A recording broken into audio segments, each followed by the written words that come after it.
때는 조선 후기 번화한 한양의 북촌 마을에 한 선비가 살고 있었습니다. 그의 이름은 이선준, 나이는 30을 훌쩍 넘겼지만 그의 삶은 20년째 과거 시험의 문턱에서 좌절하고 있었지요. 아, 또 떨어졌구나. 도대체 이번이 몇 번째 실패란 말인가? 선주는 홀어머니 박 씨와 단둘이 가난하게 살고 있었습니다. 그의 어머니는 아들의 연이은 낙방 소식에 깊은 시름에 잠겼습니다. 선준아, 이번에도 또 떨어졌다면서. 아이고, 늙은 어미가 죽기 전에 며느리 얼굴 한번 볼 수나 있을는지. 어머니, 저도 정말 모르겠습니다. 분명히 답안은 막힘없이 써내려갔는데 또다시 기이한 일이 벌어졌습니다. 기이한 일이라니. 대체 또 무슨 일이 있었단 말이냐? 시험을 보는 도중에 갑자기 지붕에서 고양이 한 마리가 뛰어내려 제 답안지 위에 똥을 싸고 도망쳤습니다. 어머나, 세상에. 그런 해괴한 일이 다 있더냐? 사실 이선주는 비상한 두뇌와 뛰어난 학식을 지닌 인재였습니다. 사서삼경을 줄줄 외울 정도였지만 이상하게도 시험만 보면 온갖 황당한 불운이 닥쳤습니다. 어떤 날은 벼루를 엎어 답안지를 망치고 어떤 날은 갑작스러운 복통에 시달렸으며 또 어떤 날은 갑자기 코피가 터져 시험지를 엉망으로 만들기도 했습니다. 내 팔자는 어찌 이리도 꼬였을까? 혹 우리 가문 조상님 중에 누가 큰 죄라도 지으셨단 말인가? 선준아, 차라리 용한 무당이라도 한번 찾아가 보는 게 어떻겠니? 아닙니다. 어머니. 그런 미신은 믿을 것이 못됩니다. 그날도 선주는 무거운 발걸음으로 성균관에서 집으로 돌아오고 있었습니다. 이미 관직에 올라 떵떵거리는 동기들과 달리 자신만 초라한 신세인 것이 참담했지요. 이보게, 이선준 아닌가? 이번에도 낙방했다는 소문이 자자하던데. 20년째 과거에 붙지 못하면 어찌 살려고 그러나. 길에서 마주친 동네 친구들의 조롱에 선주는 얼굴이 붉게 달아올랐습니다. 이놈들. 두고 보거라. 내가 언젠가는 정승판서가 되어 너희들을 깜짝 놀라게 해줄 테니. 선준이 분한 마음에 이를 갈고 있을 때 갑자기 그의 앞에 한 노파가 나타났습니다. 이보시오, 젊은 선비. 예. 저를 부르셨습니까? 노파는 비록 남루한 옷차림이었지만 그 눈빛만은 밤하늘의 별처럼 유난히 반짝였습니다. 선비님, 혹시 연이어 시험에서 낙방하고 계시지 않소? 예. 그걸 어찌 아십니까? 혹 저를 아시는 분이신지요? 허허허. 그럴 줄 알았지? 선비님께는 아주 특별한 존재가 붙어 있거든. 특별한 존재라니요. 혹시 애군 같은 것입니까? 아니. 아주 어여쁜 도깨비가 선비님을 따라다니고 있다네. 그런데 그 도깨비가 아주 특이한 녀석이야. 도깨비라니요. 설마 그 요물이 제 시험을 계속 방해한 것입니까? 오히려 그 반대라네. 그 도깨비는 선비님을 너무나도 좋아한 나머지 선비님이 다른 곳에 정신이 팔리는 것을 질투하는 게야. 질투. 말입니까? 그렇다네. 마치 사랑에 푹 빠진 처녀처럼 말이지. 선비님이 밤낮으로 책만 파고드니 나보다 저 책이 더 중요하구나 하며 심술을 부리는 것이지. 그럼 그 도깨비 때문에 제가 20년 동안 낙방만 거듭했다는 말씀이십니까? 그렇지. 하지만 그 도깨비와 친해지기만 하면 이 세상 그 누구도 얻지 못할 엄청난 복을 가져다 줄 걸세. 아주 강력한 복덩어리 도깨비거든. 친해지라니요. 보이지도 않는데 어찌합니까? 노파는 품속에서 기이한 문양이 새겨진 작은 은방울 하나를 꺼내 선준에게 건넸습니다. 이 방울을 흔들면 그 도깨비가 나타날 것이야. 허나 반드시 지켜야 할 중요한 조건이 있네. 어떤 조건입니까? 절대로 도깨비의 얼굴을 보려고 해서는 아니 되네. 그 얼굴을 보는 순간 도깨비는 영원히 사라지고 선비님에게는 평생 부름만 따를 것이야. 알겠습니다. 그런데 할머니는 대체 누구신지? 어찌 이런 일을? 선준이 고개를 들었을 때 노파는 연기처럼 사라지고 없었습니다. 손에 들린 차가운 은방울만이 방금 전의 일이 꿈이 아님을 증명하고 있었지요.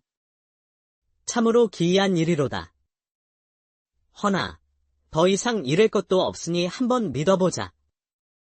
그날 밤, 선주는 자신의 방으로 들어가 조심스럽게 은방울을 꺼내 들었습니다. 정말, 이런 것으로 도깨비가 나타날까? 그가 방울을 흔들자 딸랑거리는 맑은 소리와 함께 방 안에 서늘한 바람이 불며 촛불이 흔들렸고 이내 방 안은 푸른 빛으로 가득 찼습니다. 누구세요?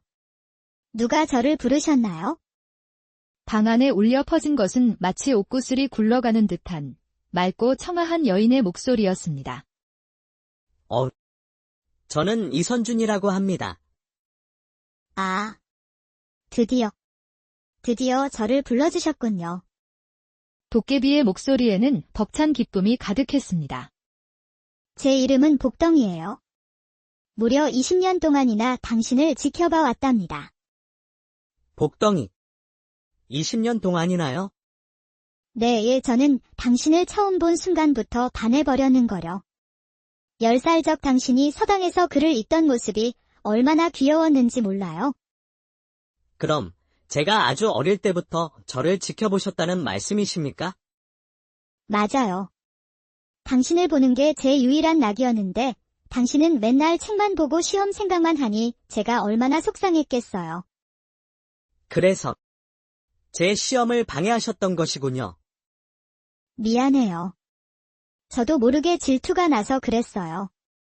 특히 그 과거 시험이라는 건 정말 밉더라고요.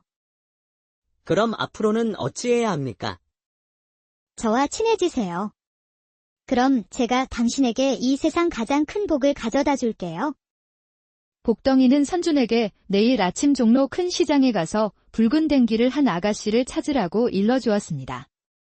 그 아가씨가 떨어뜨린 물건을 주워주면 큰 인연이 시작될 것이라고 말했지요. 하지만 그 아가씨와 친해져도 좋지만 저를 잊으면 절대 안 돼요. 저는 당신만 사랑하니까요. 알겠습니다. 복덩이, 당신을 결코 잊지 않겠습니다. 다음 날 아침, 선주는 복덩이의 말대로 종로시장으로 향했습니다. 과연 그곳에는 붉은 댕기를 한 아름다운 아가씨가 파란 치마를 입은 몸종과 함께 비단을 고르고 있었습니다. 아가씨, 이 비단은 어떠십니까? 글쎄다. 아버지 생신 선물로 어떤 것이 좋을지 영감이 오질 않는구나. 바로 그때 아가씨의 허리춤에서 비단 주머니가 툭 떨어졌습니다. 아가씨, 이것을 떨어뜨리셨습니다. 어머나, 고맙습니다. 아주 중요한 물건이었는데 하마터면 큰일 날 뻔했습니다. 아가씨의 이름은 최아린으로 명망 높은 대감댁의 외동딸이었습니다. 그녀는 글 아는 일을 찾고 있다며 선준에게 한문으로 쓰인 서찰 하나를 내밀었습니다. 선비님, 혹시 이 글을 좀 읽어주실 수 있겠는지요? 아, 이것은 궁궐에서 온 경문이군요. 조선 최고의 학자를 찾아 큰 상을 내릴 것이니 실력 있는 자는 사흘 내로 입궐하라는 내용입니다. 단, 실력이 부족하면 큰 벌을 내릴 것이라 쓰여 있습니다. 정말이옵니까? 아버님께서 이 서찰을 받고 며칠째 수심이 가득하셨는데 바로 그 순간 선준의 귓가에만 복덩이의 목소리가 들렸습니다. 지금이에요. 당신이 가면 돼요. 제가 한번 가보겠습니다. 정말이십니까? 허나 실력이 부족하면 큰 벌을 받는다 하니 위험하지 않겠습니까? 괜찮습니다. 제 실력을 한번 시험해보고 싶습니다. 선준은 아린을 따라 그녀의 집으로 향했습니다. 아린의 아버지인 최 대감은 과거에도 급제하지 못한 선준을 보자마자 못마땅한 표정을 지었습니다. 과거에도 붙지 못한 자가 감히 궁궐에 가서 무엇을 하겠다는 게냐. 걱정 마세요. 제가 도와줄게요. 저 늙은이를 깜짝 놀라게 해주자고요. 복덩이의 속삭임과 함께 선준의 머리가 갑자기 맑아지며 입에서 유창한 말이 흘러나왔습니다. 대감님, 진정한 학문은 시험 성적으로만 판단할 수 있는 것이 아닙니다.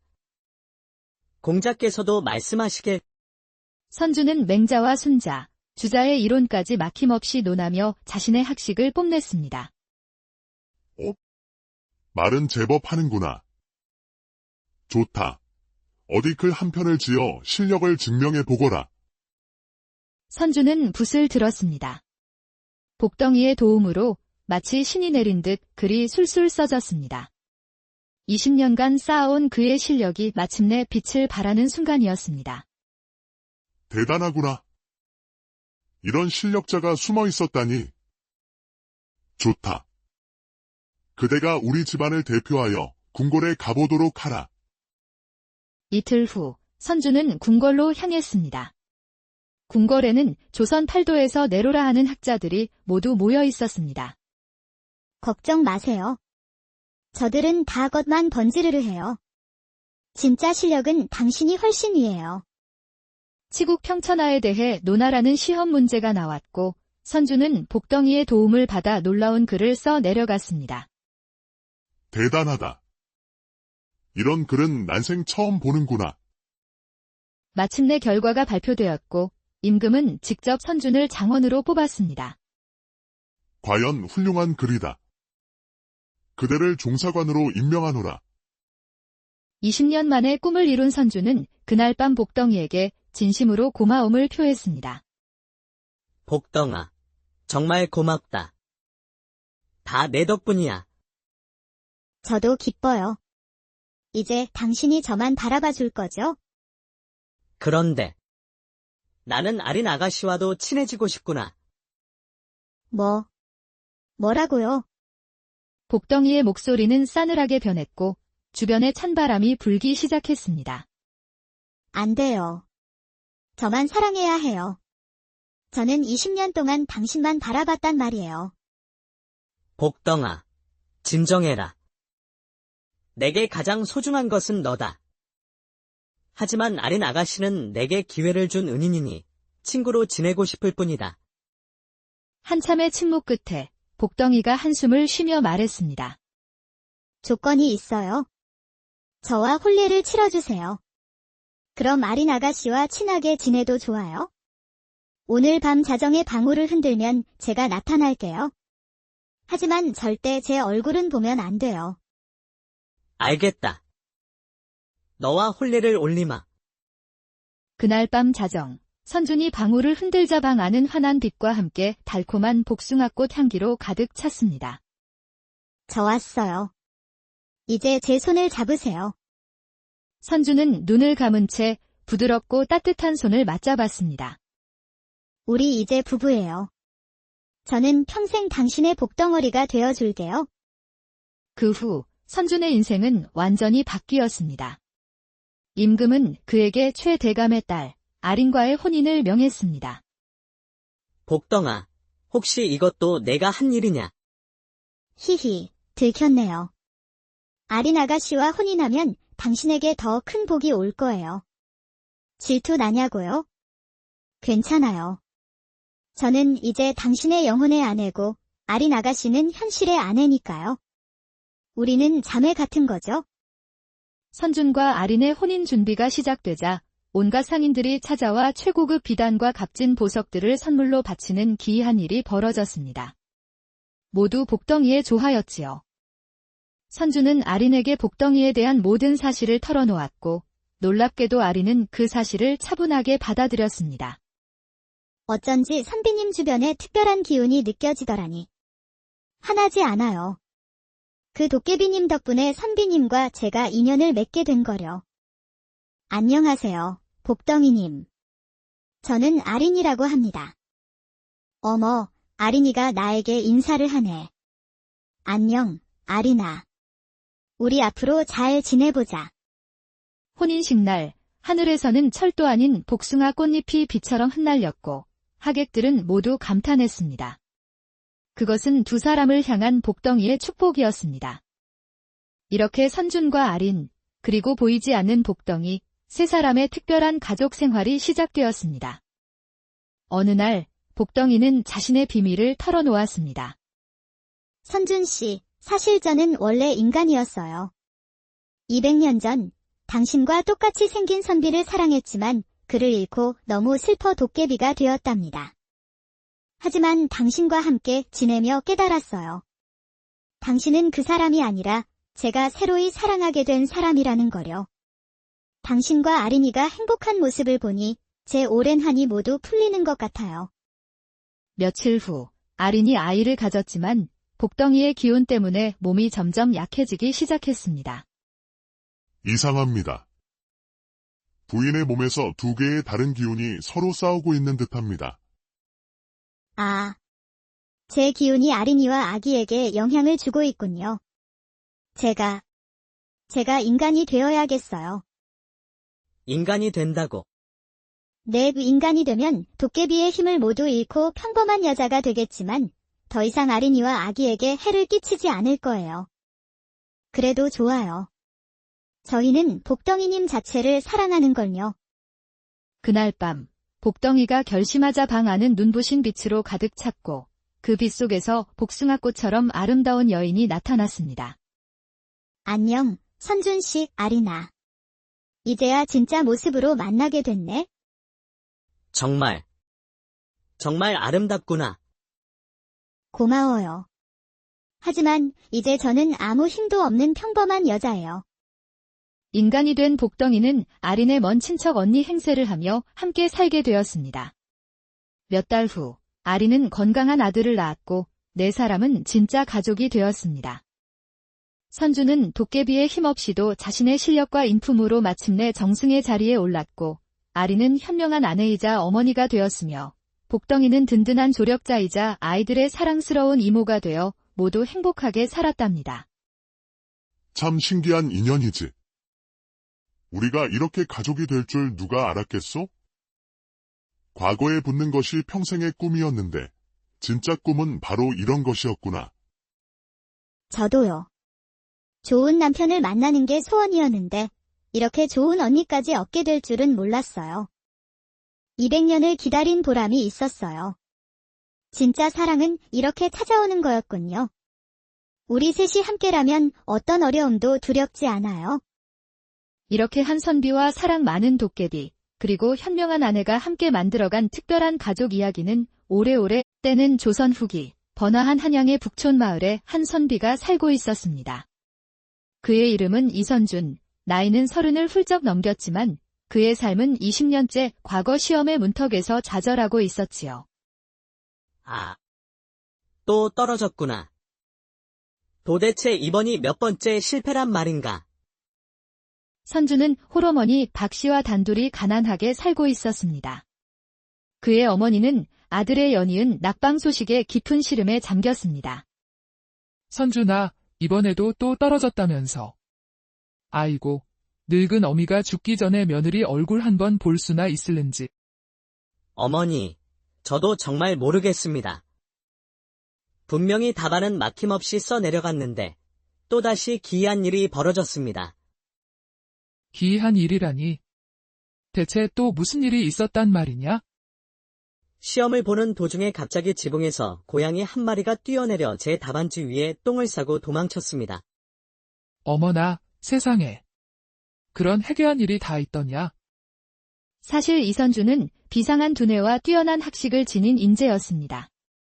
사서삼경을 줄줄 외울 정도였지만 이상하게도 시험만 보면 온갖 황당한 불운이 닥쳤습니다. 어떤 날은 벼루를 엎어 답안지를 망치고 어떤 날은 갑작스러운 복통에 시달렸으며 또 어떤 날은 갑자기 코피가 터져 시험지를 엉망으로 만들기도 했습니다. 내 팔자는 어찌 이리도 꼬였을까? 혹 우리 가문 조상님 중에 누가 큰 죄라도 지으셨단 말인가? 선준아, 차라리 용한 무당이라도 한번 찾아가 보는 게 어떻겠니? 아닙니다. 어머니. 그런 미신은 믿을 것이 못됩니다. 그날도 선주는 무거운 발걸음으로 성균관에서 집으로 돌아오고 있었습니다. 이미 관직에 올라 떵떵거리는 동기들과 달리 자신만 초라한 신세인 것이 참담했지요. 이복의 이선준 아닌가? 이번에도 낙방했다는 소문이 자자하던데. 20년째 과거에 붙지 못하면 어찌 살려고 그러나. 길에서 마주친 동네 친구들의 조롱에 선주는 얼굴이 붉게 달아올랐습니다. 이놈들. 두고 보거라. 내가 언젠가는 정승판서가 되어 너희들을 깜짝 놀라게 해줄 테니. 선준이 분한 마음에 이를 갈고 있을 때 갑자기 그의 앞에 한 노파가 나타났습니다. 이보시오, 젊은 선비. 예. 저를 부르셨습니까? 노파는 비록 남루한 옷차림이었지만 그 눈빛만은 밤하늘의 별처럼 유난히 반짝였습니다. 선비님, 혹시 연이어 시험에서 낙방하고 계시지 않소? 예. 그걸 어찌 아십니까? 혹 저를 아시는 분이신지요? 허허허. 그럴 줄 알았지? 선비님께는 아주 특별한 존재가 붙어 있거든. 특별한 존재라니요. 혹시 애군 같은 것입니까? 아니. 아주 어여쁜 도깨비가 선비님을 따라다니고 있다네. 그런데 그 도깨비가 아주 특이한 녀석이야. 도깨비라니요. 설마 그 요물이 제 시험을 계속 방해한 것입니까? 오히려 그 반대라네.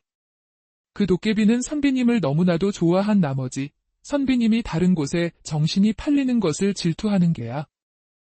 질투. 말입니까? 그렇다네. 마치 사랑에 푹 빠진 처녀처럼 말이지. 선비님이 밤낮으로 책만 파고드니 나보다 저 책이 더 중요하구나 하며 심술을 부리는 것이지. 그럼 그 도깨비 때문에 제가 20년 동안 낙방만 거듭했다는 말씀이십니까? 그렇지. 하지만 그 도깨비와 친해지기만 하면 이 세상 그 누구도 얻지 못할 엄청난 복을 가져다 줄 걸세. 아주 강력한 복덩어리 도깨비거든. 친해지라니요. 보이지도 않는데 어찌합니까? 노파는 품속에서 기이한 문양이 새겨진 작은 은방울 하나를 꺼내 선준에게 건넸습니다. 이 방울을 흔들면 그 도깨비가 나타날 것이야. 허나 반드시 지켜야 할 중요한 조건이 있네. 어떤 조건입니까? 절대로 도깨비의 얼굴을 보려고 해서는 아니 되네. 그 얼굴을 보는 순간 도깨비는 영원히 사라지고 선비님에게는 평생 부름만 따를 것이야. 알겠습니다. 그런데 할머니는 대체 누구신지? 어찌 이런 일을? 선준이 고개를 들었을 때 노파는 연기처럼 사라지고 없었습니다. 손에 들린 차가운 은방울만이 방금 전의 일이 꿈이 아님을 증명하고 있었지요. 참으로 기이한 일이로다. 허나 더 이상 잃을 것도 없으니 한번 믿어보자. 그날 밤 선준은 자신의 방으로 들어가 조심스럽게 은방울을 꺼내 들었습니다. 정말 이런 것으로 도깨비가 나타날까? 그가 방울을 흔들자 딸랑거리는 맑은 소리와 함께 방 안에 서늘한 바람이 불며 촛불이 흔들렸고 이내 방 안은 푸른 빛으로 가득 찼습니다. 누구세요? 누가 저를 부르셨나요? 방 안에 울려 퍼진 것은 마치 옥구슬이 굴러가는 듯한 맑고 청아한 여인의 목소리였습니다. 저는 이선준이라고 합니다. 아, 드디어 저를 불러주셨군요. 도깨비의 목소리에는 벅찬 기쁨이 가득했습니다. 제 이름은 복덩이에요. 무려 20년 동안이나 당신을 지켜봐 왔답니다. 복덩이. 20년 동안이나요? 네, 저는 당신을 처음 본 순간부터 반해버렸는 거려. 10살적 당신이 서당에서 글을 읽던 모습이 얼마나 귀여웠는지 몰라요. 그럼 제가 아주 어릴 때부터 저를 지켜보셨다는 말씀이십니까? 맞아요. 당신을 보는 게 제 유일한 낙이었는데 당신은 맨날 책만 보고 시험 생각만 하니 제가 얼마나 속상했겠어요. 그래서 제 시험을 방해하셨던 것이군요. 미안해요. 저도 모르게 질투가 나서 그랬어요. 특히 그 과거 시험이라는 건 정말 밉더라고요. 그럼 앞으로는 어찌해야 합니까?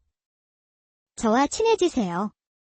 그럼 제가 당신에게 이 세상 가장 큰 복을 가져다 줄게요. 복덩이는 선준에게 내일 아침 종로 큰 시장에 가서 붉은 댕기를 한 아가씨를 찾으라고 일러주었습니다.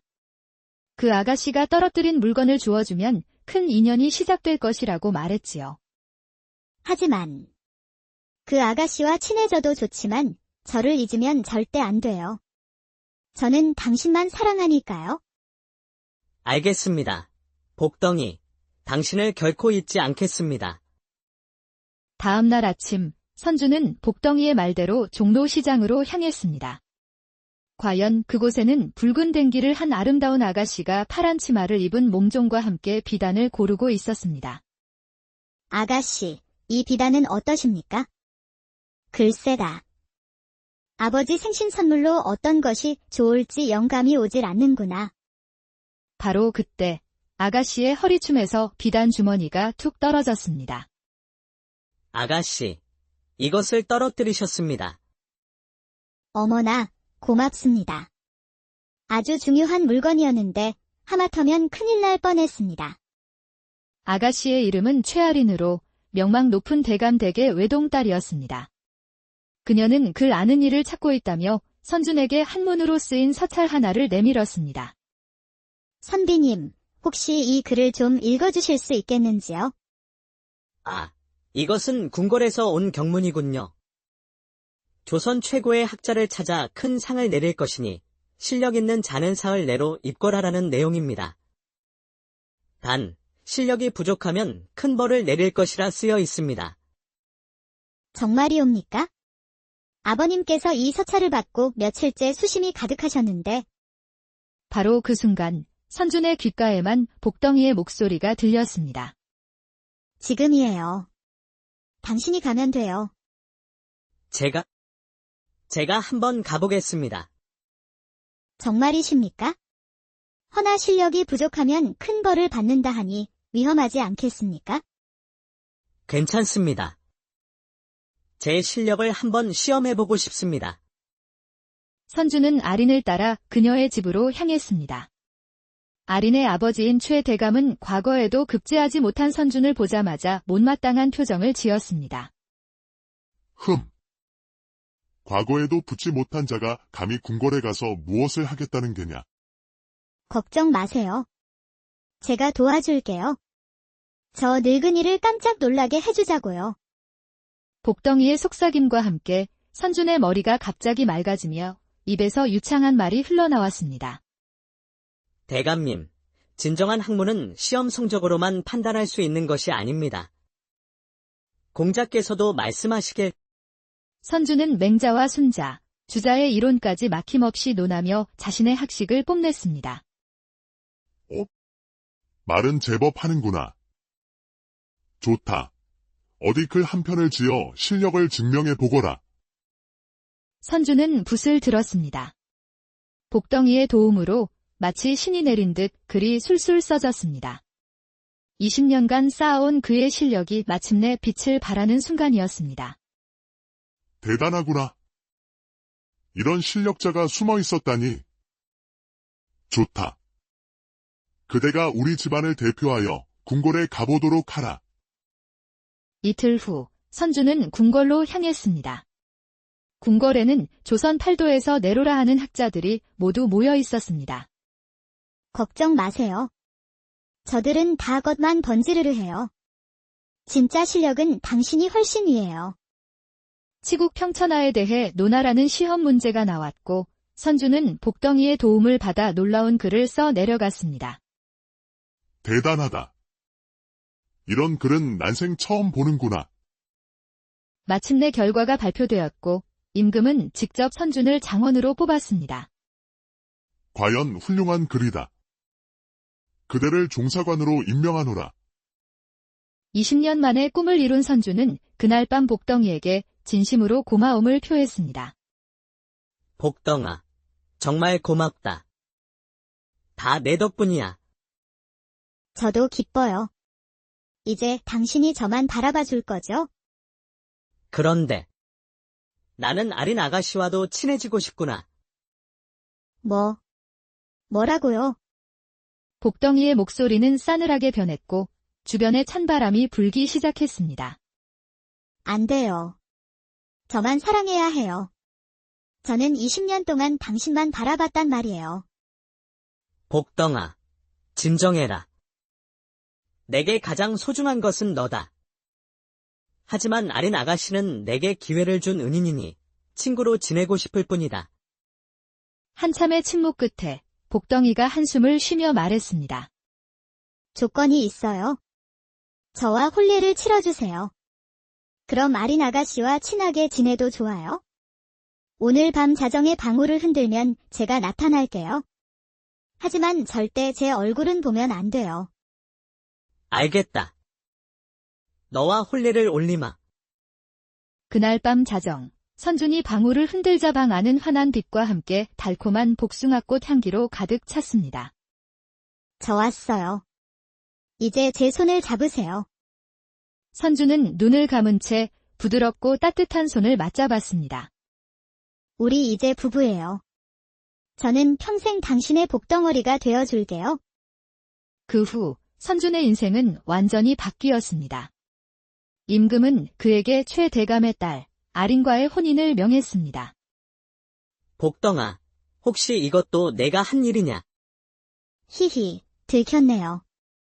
아린 아가씨와 혼인하면 당신에게 더 큰 복이 올 거예요. 질투 나냐고요? 괜찮아요. 저는 이제 당신의 영혼의 아내고 아린 아가씨는 현실의 아내니까요. 우리는 자매 같은 거죠? 선준과 아린의 혼인 준비가 시작되자 온갖 상인들이 찾아와 최고급 비단과 값진 보석들을 선물로 바치는 기이한 일이 벌어졌습니다. 모두 복덩이에 조하였지요. 선준은 아린에게 복덩이에 대한 모든 사실을 털어놓았고 놀랍게도 아린은 그 사실을 차분하게 받아들였습니다. 어쩐지 선비님 주변에 특별한 기운이 느껴지더라니. 화나지 않아요. 그 도깨비님 덕분에 선비님과 제가 인연을 맺게 된 거려. 안녕하세요, 복덩이님. 저는 아린이라고 합니다. 어머, 아린이가 나에게 인사를 하네. 안녕, 아린아. 우리 앞으로 잘 지내보자. 혼인식 날, 하늘에서는 철도 아닌 복숭아 꽃잎이 비처럼 흩날렸고 하객들은 모두 감탄했습니다. 그것은 두 사람을 향한 복덩이의 축복이었습니다. 이렇게 선준과 아린, 그리고 보이지 않는 복덩이, 세 사람의 특별한 가족 생활이 시작되었습니다. 어느 날, 복덩이는 자신의 비밀을 털어놓았습니다. 선준 씨, 사실 저는 원래 인간이었어요. 200년 전, 당신과 똑같이 생긴 선비를 사랑했지만 그를 잃고 너무 슬퍼 도깨비가 되었답니다. 하지만 당신과 함께 지내며 깨달았어요. 당신은 그 사람이 아니라 제가 새로이 사랑하게 된 사람이라는 거요. 당신과 아린이가 행복한 모습을 보니 제 오랜 한이 모두 풀리는 것 같아요. 며칠 후, 아린이 아이를 가졌지만 복덩이의 기운 때문에 몸이 점점 약해지기 시작했습니다. 이상합니다. 부인의 몸에서 두 개의 다른 기운이 서로 싸우고 있는 듯합니다. 아, 제 기운이 아린이와 아기에게 영향을 주고 있군요. 제가 인간이 되어야겠어요. 인간이 된다고. 네, 인간이 되면 도깨비의 힘을 모두 잃고 평범한 여자가 되겠지만 더 이상 아린이와 아기에게 해를 끼치지 않을 거예요. 그래도 좋아요. 저희는 복덩이님 자체를 사랑하는걸요. 그날 밤, 복덩이가 결심하자 방 안은 눈부신 빛으로 가득 찼고 그 빛 속에서 복숭아꽃처럼 아름다운 여인이 나타났습니다. 안녕, 선준씨, 아리나. 이제야 진짜 모습으로 만나게 됐네. 정말 아름답구나. 고마워요. 하지만 이제 저는 아무 힘도 없는 평범한 여자예요. 인간이 된 복덩이는 아린의 먼 친척 언니 행세를 하며 함께 살게 되었습니다. 몇 달 후, 아린은 건강한 아들을 낳았고 네 사람은 진짜 가족이 되었습니다.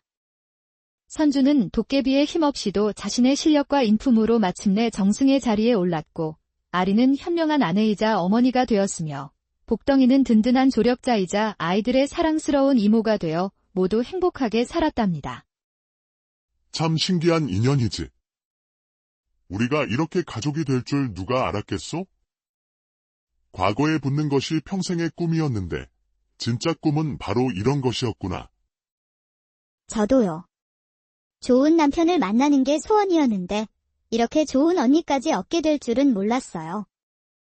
200년을 기다린 보람이 있었어요. 진짜 사랑은 이렇게 찾아오는 거였군요. 우리 셋이 함께라면 어떤 어려움도 두렵지 않아요. 이렇게 한선비와 사랑 많은 도깨비, 그리고 현명한 아내가 함께 만들어간 특별한 가족 이야기는 오래오래 때는 조선 후기, 번화한 한양의 북촌 마을에 한선비가 살고 있었습니다. 그의 이름은 이선준, 나이는 30을 훌쩍 넘겼지만 그의 삶은 20년째 과거 시험의 문턱에서 좌절하고 있었지요. 아, 또 떨어졌구나. 도대체 이번이 몇 번째 실패란 말인가? 선주는 홀어머니 박 씨와 단둘이 가난하게 살고 있었습니다. 그의 어머니는 아들의 연이은 낙방 소식에 깊은 시름에 잠겼습니다. 선준아, 이번에도 또 떨어졌다면서. 아이고, 늙은 어미가 죽기 전에 며느리 얼굴 한번 볼 수나 있을는지. 어머니, 저도 정말 모르겠습니다. 분명히 답안은 막힘없이 써내려갔는데 또다시 기이한 일이 벌어졌습니다. 기이한 일이라니. 대체 또 무슨 일이 있었단 말이냐? 시험을 보는 도중에 갑자기 지붕에서 고양이 한 마리가 뛰어내려 제 답안지 위에 똥을 싸고 도망쳤습니다. 어머나, 세상에. 그런 해괴한 일이 다 있더냐? 사실 이선주는 비상한 두뇌와 뛰어난 학식을 지닌 인재였습니다. 사서삼경을 줄줄 외울 정도였지만 이상하게도 시험만 보면 온갖 황당한 불운이 닥쳤습니다. 어떤 날은 벼루를 엎어 답안지를 망치고 어떤 날은 갑작스러운 복통에 시달렸으며 또 어떤 날은 갑자기 코피가 터져 시험지를 엉망으로 만들기도 했습니다. 내 팔자는 어찌 이리도 꼬였을까? 혹 우리 가문 조상님 중에 누가 큰 죄라도 지으셨단 말인가? 선준아, 차라리 용한 무당이라도 한번 찾아가 보는 게 어떻겠니? 아닙니다. 어머니. 그런 미신은 믿을 것이 못됩니다. 그날도 선주는 무거운 발걸음으로 성균관에서 집으로 돌아오고 있었습니다. 이미 관직에 올라 떵떵거리는 동기들과 달리 자신만 초라한 신세인 것이 참담했지요. 이보게, 이선준 아닌가? 이번에도 낙방했다는 소문이 자자하던데. 20년째 과거에 붙지 못하면 어찌 살려고 그러나. 길에서 마주친 동네 친구들의 조롱에 선주는 얼굴이 붉게 달아올랐습니다. 이놈들. 두고 보거라. 내가 언젠가는 정승판서가 되어 너희들을 깜짝 놀라게 해줄 테니. 선준이 분한 마음에 이를 갈고 있을 때 갑자기 그의 앞에 한 노파가 나타났습니다. 이보시오, 젊은 선비. 예. 저를 부르셨습니까? 노파는 비록 남루한 옷차림이었지만 그 눈빛만은 밤하늘의 별처럼 유난히 반짝였습니다. 선비님, 혹시 연이어 시험에서 낙방하고 계시지 않소? 예. 그걸 어찌 아십니까? 혹 저를 아시는 분이신지요? 허허허. 그럴 줄 알았지? 선비님께는 아주 특별한 존재가 붙어 있거든. 특별한 존재라니요. 혹시 애군 같은 것입니까? 아니. 아주 어여쁜 도깨비가 선비님을 따라다니고 있다네. 그런데 그 도깨비가 아주 특이한 녀석이야. 도깨비라니요. 설마 그 요물이 제 시험을 계속 방해한 것입니까? 오히려 그 반대라네. 그 도깨비는 선비님을 너무나도 좋아한 나머지 선비님이 다른 곳에 정신이 팔리는 것을 질투하는 게야. 질투. 말입니까? 그렇다네. 마치 사랑에 푹 빠진 처녀처럼 말이지. 선비님이 밤낮으로 책만 파고드니 나보다 저 책이 더 중요하구나 하며 심술을 부리는 것이지. 그럼 그 도깨비 때문에 제가 20년 동안 낙방만 거듭했다는 말씀이십니까? 그렇지. 하지만 그 도깨비와 친해지기만 하면 이 세상 그 누구도 얻지 못할 엄청난 복을 가져다 줄 걸세. 아주 강력한 복덩어리 도깨비거든. 친해지라니요. 보이지도 않는데 어찌합니까? 노파는 품속에서 기이한 문양이 새겨진 작은 은방울 하나를 꺼내 선준에게 건넸습니다. 이 방울을 흔들면 그 도깨비가 나타날 것이야. 허나 반드시 지켜야 할 중요한 조건이 있네. 어떤 조건입니까? 절대로 도깨비의 얼굴을 보려고 해서는 아니 되네. 그 얼굴을 보는 순간 도깨비는 영원히 사라지고 선비님에게는 평생 부름만 따를 것이야. 알겠습니다. 그런데 할머니는 대체 누구신지, 어찌 이런 일을? 선준이 고개를 들었을 때 노파는 연기처럼 사라지고 없었습니다. 손에 들린 차가운 은방울만이 방금 전의 일이 꿈이 아님을 증명하고 있었지요. 참으로 기이한 일이로다. 허나 더 이상 잃을 것도 없으니 한번 믿어보자. 그날 밤 선준은 자신의 방으로 들어가 조심스럽게 은방울을 꺼내 들었습니다. 정말 이런 것으로 도깨비가 나타날까? 그가 방울을 흔들자 딸랑거리는 맑은 소리와 함께 방 안에 서늘한 바람이 불며 촛불이 흔들렸고 이내 방 안은 푸른 빛으로 가득 찼습니다. 누구세요? 누가 저를 부르셨나요? 방 안에 울려 퍼진 것은 마치 옥구슬이 굴러가는 듯한 맑고 청아한 여인의 목소리였습니다. 저는 이선준이라고 합니다. 아, 드디어 저를 불러주셨군요. 도깨비의 목소리에는 벅찬 기쁨이 가득했습니다. 제 이름은 복덩이에요. 무려 20년 동안이나 당신을 지켜봐 왔답니다. 복덩이. 20년 동안이나요? 네, 저는 당신을 처음 본 순간부터 반해버려는 거려. 10살적 당신이 서당에서 글을 읽던 모습이 얼마나 귀여웠는지 몰라요. 그럼 제가 아주 어릴 때부터 저를 지켜보셨다는 말씀이십니까? 맞아요. 당신을 보는 게 제 유일한 낙이었는데 당신은 맨날 책만 보고 시험 생각만 하니 제가 얼마나 속상했겠어요. 그래서 제 시험을 방해하셨던 것이군요. 미안해요. 저도 모르게 질투가 나서 그랬어요. 특히 그 과거 시험이라는 건 정말 밉더라고요. 그럼 앞으로는 어찌해야 합니까? 저와 친해지세요. 그럼 제가 당신에게 이 세상 가장 큰 복을 가져다 줄게요. 복덩이는 선준에게 내일 아침 종로 큰 시장에 가서 붉은 댕기를 한 아가씨를 찾으라고 일러주었습니다. 그 아가씨가 떨어뜨린 물건을 주워주면 큰 인연이 시작될 것이라고 말했지요. 하지만 그 아가씨와 친해져도 좋지만 저를 잊으면 절대 안 돼요. 저는 당신만 사랑하니까요. 알겠습니다. 복덩이, 당신을 결코 잊지 않겠습니다. 다음 날 아침, 선주는 복덩이의 말대로 종로시장으로 향했습니다. 과연 그곳에는 붉은 댕기를 한 아름다운 아가씨가 파란 치마를 입은 몽종과 함께 비단을 고르고 있었습니다. 아가씨, 이 비단은 어떠십니까? 글쎄다. 아버지 생신 선물로 어떤 것이 좋을지 영감이 오질 않는구나.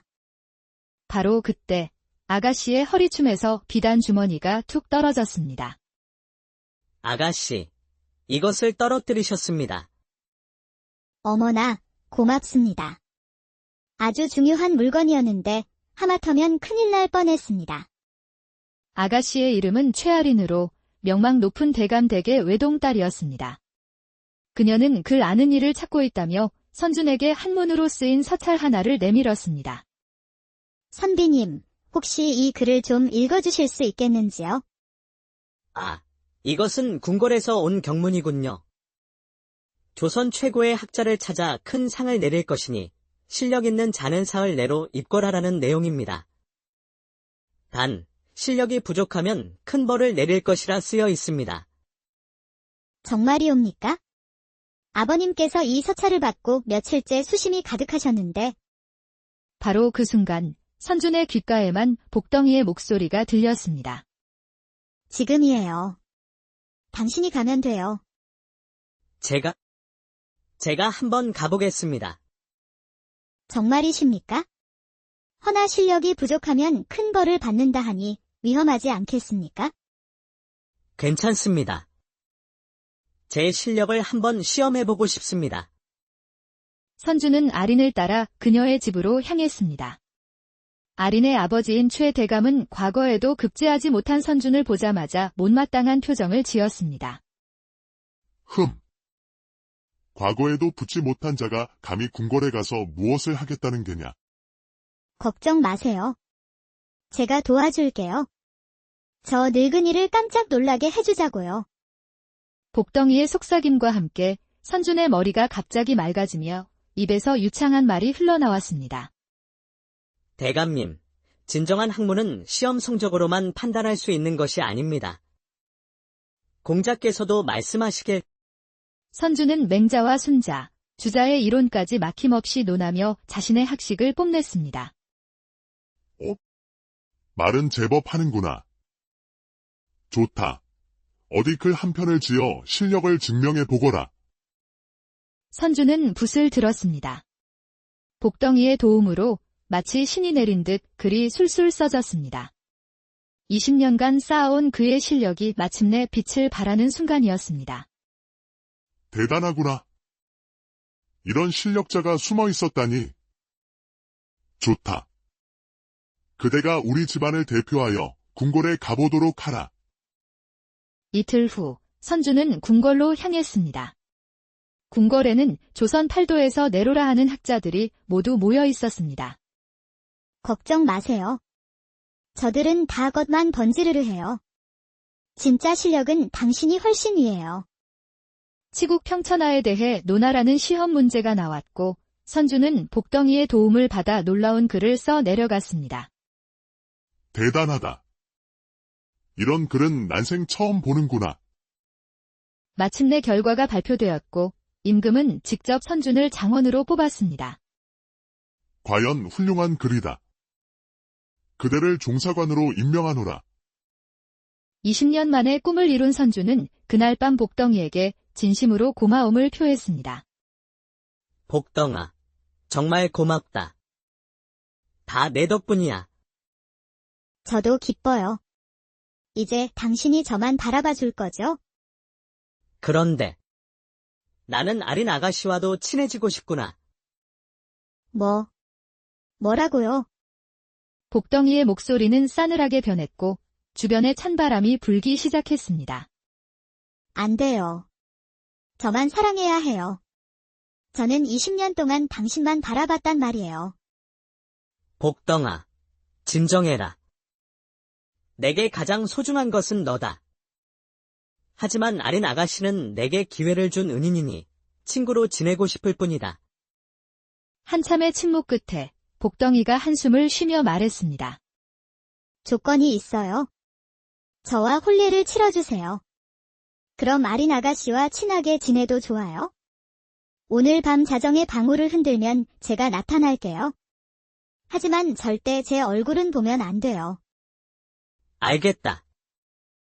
너와 혼례를 올리마. 그날 밤 자정, 선준이 방울을 흔들자 방 안은 환한 빛과 함께 달콤한 복숭아꽃 향기로 가득 찼습니다. 저 왔어요. 이제 제 손을 잡으세요. 선주는 눈을 감은 채 부드럽고 따뜻한 손을 맞잡았습니다. 우리 이제 부부예요. 저는 평생 당신의 복덩어리가 되어줄게요.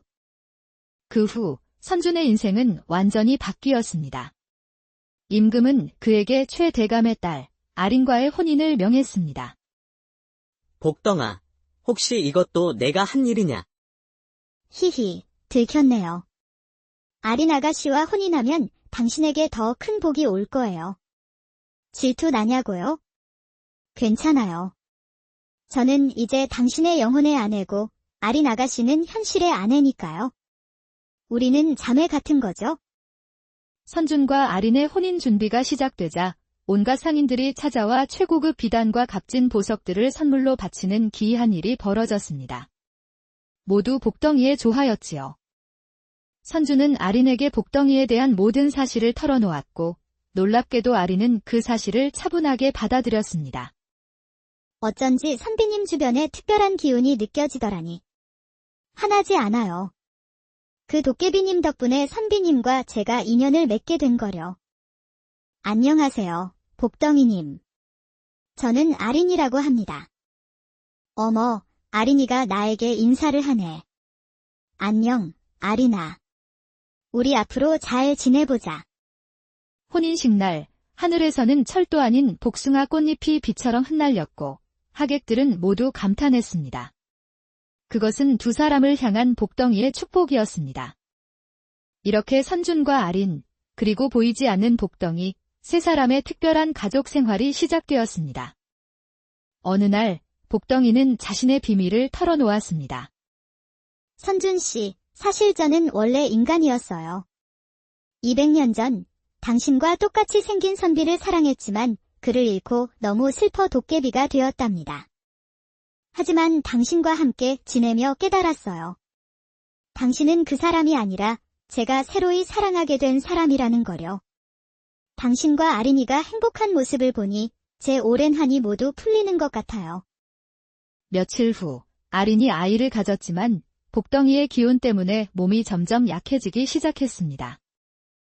이상합니다. 부인의 몸에서 두 개의 다른 기운이 서로 싸우고 있는 듯합니다. 아, 제 기운이 아린이와 아기에게 영향을 주고 있군요. 제가 인간이 되어야겠어요. 인간이 된다고. 네, 인간이 되면 도깨비의 힘을 모두 잃고 평범한 여자가 되겠지만 더 이상 아린이와 아기에게 해를 끼치지 않을 거예요. 그래도 좋아요. 저희는 복덩이님 자체를 사랑하는걸요. 그날 밤, 복덩이가 결심하자 방 안은 눈부신 빛으로 가득 찼고 그 빛 속에서 복숭아꽃처럼 아름다운 여인이 나타났습니다. 안녕, 선준씨, 아리나. 이제야 진짜 모습으로 만나게 됐네. 정말 아름답구나. 고마워요. 하지만 이제 저는 아무 힘도 없는 평범한 여자예요. 인간이 된 복덩이는 아린의 먼 친척 언니 행세를 하며 함께 살게 되었습니다.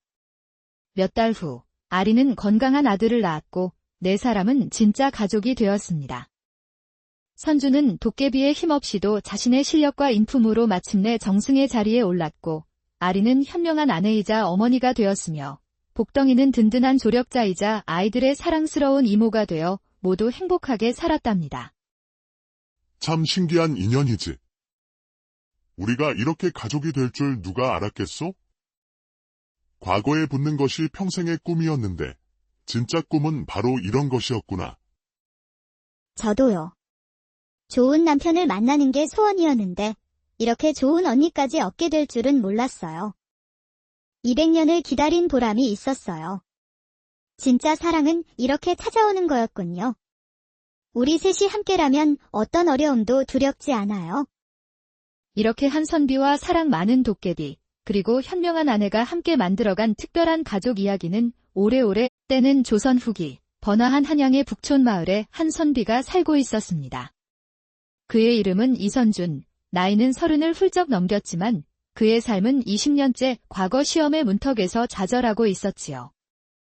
아, 또 떨어졌구나. 도대체 이번이 몇 번째 실패란 말인가? 선주는 홀어머니 박 씨와 단둘이 가난하게 살고 있었습니다.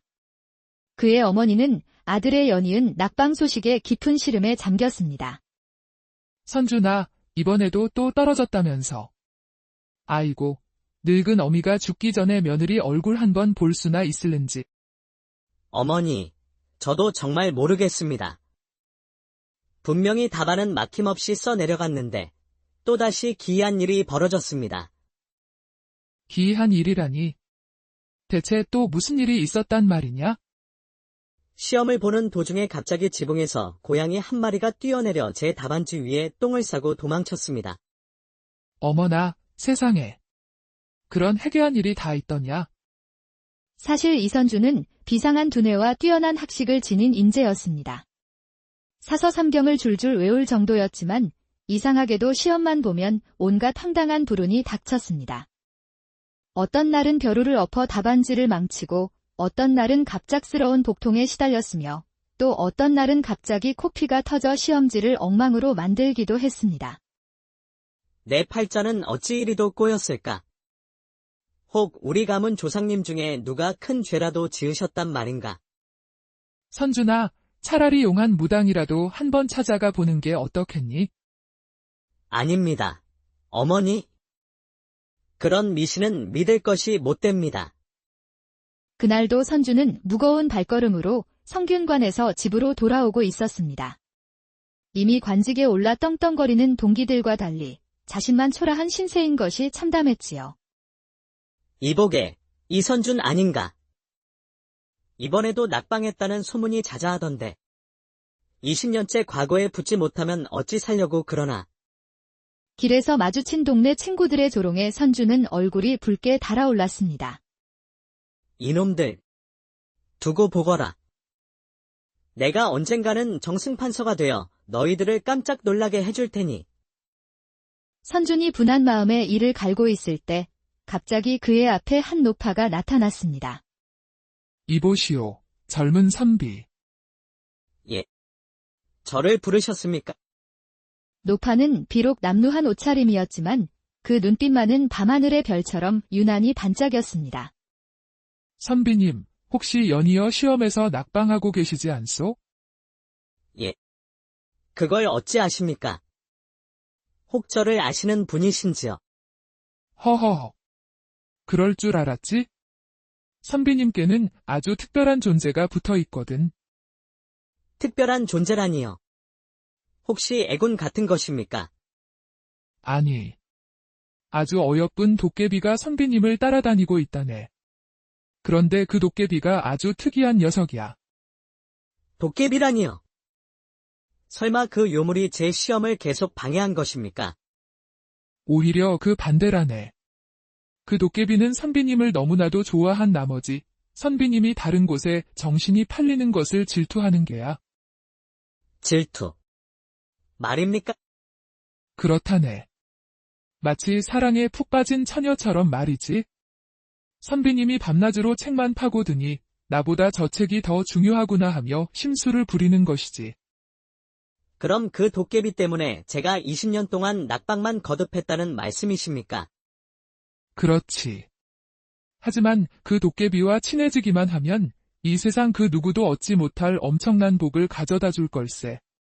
아주 강력한 복덩어리 도깨비거든. 친해지라니요. 보이지도 않는데 어찌합니까? 노파는 품속에서 기이한 문양이 새겨진 작은 은방울 하나를 꺼내 선준에게 건넸습니다. 이 방울을 흔들면 그 도깨비가 나타날 것이야. 허나 반드시 지켜야 할 중요한 조건이 있네. 어떤 조건입니까? 절대로 도깨비의 얼굴을 보려고 해서는 아니 되네. 그 얼굴을 보는 순간 도깨비는 영원히 사라지고 선비님에게는 평생 부름만 따를 것이야. 알겠습니다. 그런데 할머니는 대체 누구신지? 어찌 이런 일을? 선준이 고개를 들었을 때 노파는 연기처럼 사라지고 없었습니다. 손에 들린 차가운 은방울만이 방금 전의 일이 꿈이 아님을 증명하고 있었지요. 참으로 기이한 일이로다. 허나 더 이상 잃을 것도 없으니 한번 믿어보자. 그날 밤 선주는 자신의 방으로 들어가 조심스럽게 은방울을 꺼내 들었습니다. 정말 이런 것으로 도깨비가 나타날까? 그가 방울을 흔들자 딸랑거리는 맑은 소리와 함께 방 안에 서늘한 바람이 불며 촛불이 흔들렸고 이내 방 안은 푸른 빛으로 가득 찼습니다. 누구세요? 누가 저를 부르셨나요? 방 안에 울려 퍼진 것은 마치 옥구슬이 굴러가는 듯한 맑고 청아한 여인의 목소리였습니다. 저는 이선준이라고 합니다. 아, 드디어 저를 불러주셨군요. 도깨비의 목소리에는 벅찬 기쁨이 가득했습니다. 제 이름은 복덩이에요. 무려 20년 동안이나 당신을 지켜봐 왔답니다. 복덩이. 20년 동안이나요? 네, 저는 당신을 처음 본 순간부터 반해버렸는 거려. 10살적 당신이 서당에서 글을 읽던 모습이 얼마나 귀여웠는지 몰라요. 그럼 제가 아주 어릴 때부터 저를 지켜보셨다는 말씀이십니까? 맞아요. 당신을 보는 게 제 유일한 낙이었는데 당신은 맨날 책만 보고 시험 생각만 하니 제가 얼마나 속상했겠어요. 그래서